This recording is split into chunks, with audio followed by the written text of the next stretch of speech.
But we begin tonight with the severe storms moving across the country. 30 million Americans on alert with Labor Day travel poised to break records. The Northeast in the crosshairs, torrential rains and flash flooding washing out this road outside Harrisburg, Pennsylvania. Straight line winds ripping buildings apart. Driving rain and a microburst hammering Virginia. The Mid-Atlantic bracing for more. At the Minnesota State Fairgrounds, people running for cover as a severe storm passes through. And several tropical systems also brewing with a new threat churning in the Gulf.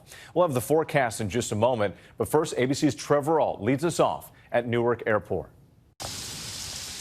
Tonight, the powerful storm system that already hammered the upper Midwest now threatening to throw a wrench in the travel plans of millions as it pushes east on the unofficial last weekend of summer.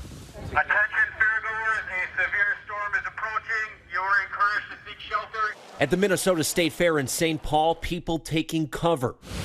Virginia also rocked by thunderstorms. And northwest of Harrisburg, Pennsylvania, torrential rain tearing a trench through this road and powerful straight-line winds snapping huge trees, ripping away roofs. Dara Reinford says it sounded like a train. We have a little closet under our stairs in our laundry room, and the four of us piled in there and just sat and waited it out till it seemed like it was past. Parts of Michigan under threat tonight are still cleaning up from storms earlier this week. And it's all happening on the busiest day of the holiday to fly. Be patient and be kind.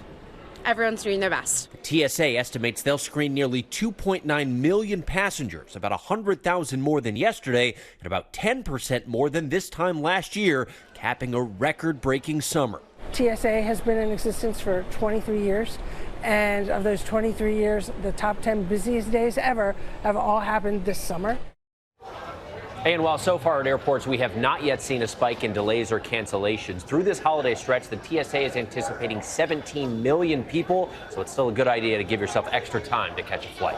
Whit. Great advice, Trevor, as always. Thank you. Let's get right to meteorologist Lee Goldberg from our New York station WABC. So, Lee, storms on the way to the Northeast, and now that tropical threat for the Gulf Coast. Now, the weather isn't taking the holiday weekend off, Whit. We're tracking severe storms right now. There's a watch until 9 p.m. across eastern Michigan. Severe storms rolling through Flint with 60-mile-per-hour gusts. There's been some damage near Cleveland to Bloomington, even some flash flooding over parts of the Carolinas. So that line is going to move across I-80 tomorrow, and later in the afternoon and evening, places like Binghamton, Scranton, up to Albany get impacted. The I-95 corridor will wait until late tomorrow night. Still could have some downpours and some damaging winds. Well, the two-week pause and tranquility in the tropics coming to an end. This low pressure over the western Gulf, even if it's not named, will soak parts of Louisiana and Texas into next week. There are more storms in the central Atlantic. We may have Francine over the weekend. No surprise here as we hit the peak of the tropical season. Whit? Rough holiday weekend ahead for many. Lee, thanks so much.